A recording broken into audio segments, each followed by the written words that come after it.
Welcome to Fitz's Electric Bar, the back deck version. Unlike Mazzy, I don't have a lake to be lakeside. Oh, woe is me. Being in the Pacific Northwest, there's a lot of rain. Everybody knows that. And so, but what you may or may not know if you're not from this part of the world is July and August is almost guaranteed no rain, or at least July and beginning of August. I come from Ontario, and some summers would be very rainy, some summers would be really nice and sunny, but it seems like it's absolutely a guarantee that you're going to get nice weather here in Vancouver area, Lower Mainland, Pacific Northwest in the summer. Not too humid, nice and sunny, not even that hot, but the sun's pretty strong. Anyways, you're not here for the weather. First, I just want to kind of say that there are a lot of channels out there that I like to follow, and I like to support them by when I watch the videos and there's something about them that I really enjoy, I like to make a comment, like those kinds of things. It just feels good. It's part of being part of the community, and I have fallen woefully behind, and I'm using the weather excuse, but haven't been watching that many, but there are many that I'm looking forward to going back to. Of course, Mazzy and Todd's got this epic Lost Mixtapes, doing each individual album of Springsteen's Lost albums, and so I look forward to watching those. So you guys, I will be watching. I know you're looking forward to that one view that you get from me. Hope you're all enjoying your summer. I just came back from what is always a thoroughly enjoyable time at the Vancouver Folk Festival. This folk festival is held right at Jericho Beach. It's not actually on the beach, but it's a park, Jericho Park, sort of right at the edge of the beach. It is an absolutely glorious setting. There was a story, I didn't see this show, but one year Richard Thompson played. And what I was told is that, you know, everybody's watching him play, and he said, I don't know why you're watching me. You should just turn around and look at the mountains and the ocean. And I always remind myself to do that when I'm there, because there's so much good music to look at, but the natural setting is fantastic. So I've got some clips here. I'm going to show you some of the things that I saw. Few thoughts on the Folk Fest. Again, this won't be for everybody, but for those of you that like these kinds of low-key music festivals, they are absolutely fantastic ways to discover new artists. There's a kind of thing that happens to me every year when the when the Vancouver Folk Fest announces its lineup. I always say, I hardly know anybody on this lineup. Like, where are the marquee acts? And I think everything has changed, I guess, post-COVID. Apparently, a lot of the bigger acts are now charging many times multitude or multiples of what they used to charge. And so small festivals like the Vancouver Folk Fest, I think, are priced out of the market, which is really unfortunate. But the thing that actually I enjoy more about the Folk Fest, and I keep being reminded of this year after year, is the sense of discovery. Is going there and going to see a band that maybe you read the description sounds pretty good, or you just wander over to the stage and you go, holy smokes, this is so good. Like, I just love this. And the other thing about these smaller festivals, and again, this is a very small festival. I'll give you kind of an idea before I give you another thought on this idea of these small folk festivals, or Vancouver one in particular. They've got 3 small stages, east, west, and south. And then they've got a main stage. The main stage doesn't start till like 6 o'clock at night, and there are 4 acts, sort of prime acts that get about 50 minutes to an hour to perform. And then they've got a great thing, which is like kind of, they're called tweeners, and these would be artists that you would have seen on some of the other stages or might not have had a chance to see. And they will be performing about a 15 to 20 minute set that happens between each of these main acts, so that you've just got a constant flow of music. The other thing that really blows me away about this festival, I've noticed this, it really hit me about 2 years ago, is the sound system is absolutely fantastic. Like, I keep thinking, oh, I hope Neil Young's show at Deer Lake in the fall has got a sound system that's halfway as good as this, because it is so great. The music carries, there's beautiful bottom end, it's bright, but it's not too bright. The clarity, the ability to hear the separation of the instruments and the way it all comes together, just fabulous. Volume is just right. Another thing about the festival that's really great is it is a family-friendly festival. Now, I don't have my grandkids with me, and so I'm not really experiencing it as a family, but in some sort of way, I feel like the people that I see there, some old friends, some people I tend to see mostly at just the folk festival, we gather there. It's an annual thing, everybody goes. It's not that expensive. But there are kids running around and there's lots of room for them to play. And so, as an older guy who doesn't have young kids, I will admit that sometimes when you're seeing some live music and there are kids, making a lot of noise or whatever, you're thinking, keep it down because I want to hear the music. But there's none of that. It just seems like the kids are, whatever, running around the periphery. It's a really wonderful thing. And you sort of turn around and you see them running and playing and everything.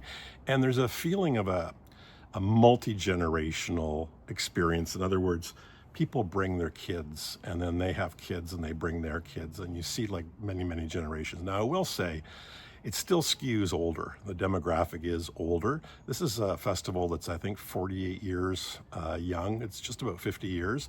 And I believe it's run every year. They actually, a few years ago, declared that it was over, which was tremendously sad because I think they just didn't have the funding and they weren't able to bring enough revenue. But they've been able to continue it, and I'm so happy they have. So this video, I'm going to show some clips of some of the artists I saw. I know it doesn't do it justice. It's just on an iPhone. The sound quality isn't that great. But these are some of the acts that I saw that I absolutely loved. And so we'll put that on at the tail end of this video. The other thing is the atmosphere of the place because of the beautiful setting at Jericho Beach here in Vancouver. The other thing I noticed is that how I consume music, like live music. So I still go see a lot of live shows. I have found as I get older that quite often, if the show's running late or 2/3 of the way through the show, quite often I'll say, like, I've had my fill and it's time to go home. And this is just, me not feeling like I need to stick it out to the end. I've seen enough, but just getting tired as well, right? But also in large venues with many people and all that kind of stuff. It's a wonderful thing, and it's a great kind of communal experience. What the Folk Fest is for me is it's definitely communal, but the other aspect of it is that you really feel the music.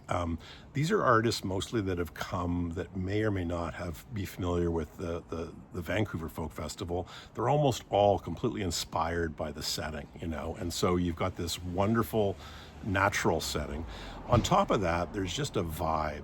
The musicians all hang out together a lot, and there's some sort of interplay between them. And one of the pieces of the format of the Folk Fest is that they have these things called workshops. And so almost every act, be it the Milk Carton Kids or, so large or small, and in the past I've seen Gillian Welch, I've seen the Avett Brothers, they've had some really great acts. They will participate in these workshops. And the workshops are 3 or 4 acts. They will each take turns. It's like the, the Songbird, the music in the round, and they'll each take turns performing some music. And often they'll join each other. And you'll see some, kind of collaborations that are, I think, wholly, completely unscripted or unrehearsed. That are really magical and really great. And so there are these moments of tremendous magic.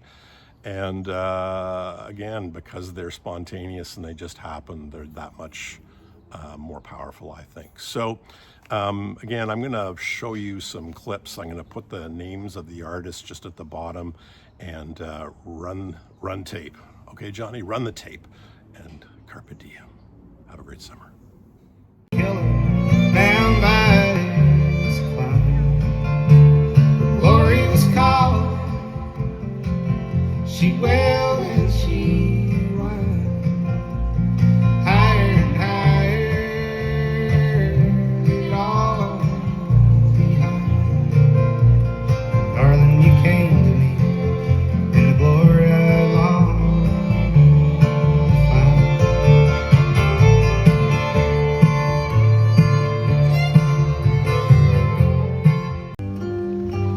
Through my window out stepped a man. I didn't know no better.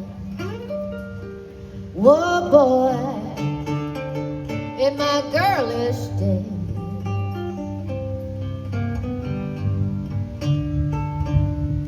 My mother cried, my papa did too.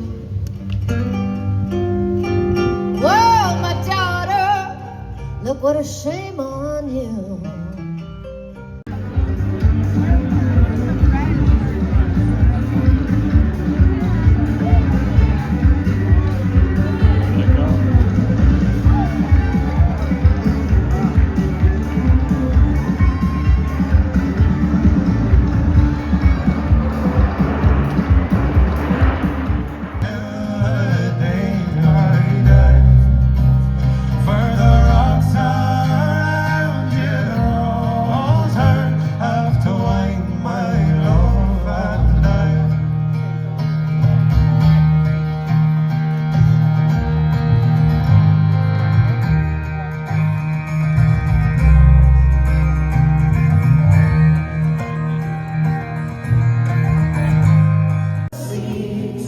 Just you guys.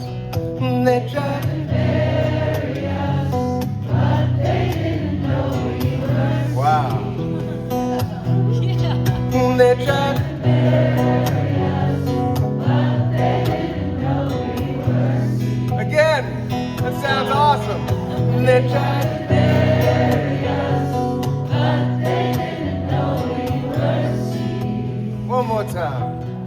They tried to bury us, but they didn't know we were seas.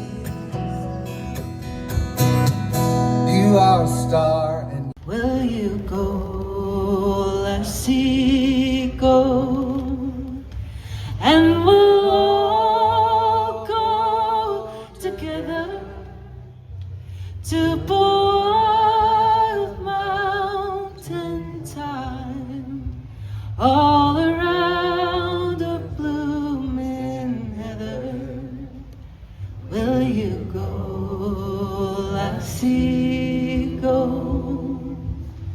I will build my love a bower by a cool and crystal fountain, and round it I will pile all the wild flowers of the mountain.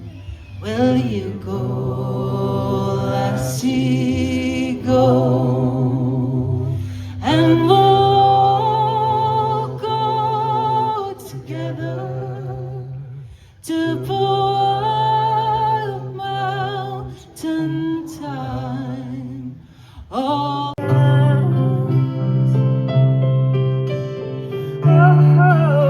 before it's too late, call angels, call angels, walk me through this one, don't leave me alone. Call angels, call angels. We're trying, we're hoping, but we're not sure how this goes.